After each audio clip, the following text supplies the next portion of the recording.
હવે વિસાવદરમાં જે કાંઈ અનાજ ચોરીની ઘટના બની ને અનાજ ચોરીનો આરોપી એક કંઈક નામ બહાર આવતું હતું ને ઘણાનું એવું કહેવાનું થાય છે. મીડિયામાં એમાં જોતો હતો કે ભાઈ આપનો માણસ છે ને આમને ઘણાનું એવું કોમેન્ટમાં ને બધી રીતે કહેવાનું થાય છે ને હમણાં એક વ્યક્તિ એટલે એનું પણ એવું કહેવાનું થાય છે કે અનાજ ચોરીમાં ઓલો મુખ્ય આરોપી છે એ આપ પાર્ટીનો છે. તો એને કહેવાનું કે આપ પાર્ટીનો હોય તો ફરિયાદ લ્યો કે ગોપાલભાઈ ઇટાલિયા અને એની આખી ટીમ ફરિયાદ કરવા માટે જ પોલીસ સ્ટેશને બેઠી હતી.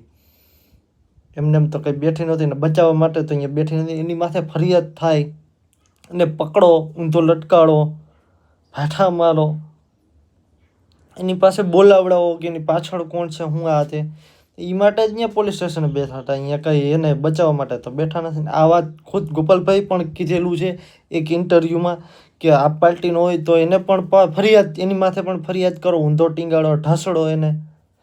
એટલે આવું છે એક મૂળ એક વાત ઉડાડી આ પાર્ટીને બદનામ કરવાની એક વાત છે. એટલે આવું બધું હાલે છે. તો તમને શું લાગે છે આમાં? કરો કોમેન્ટ.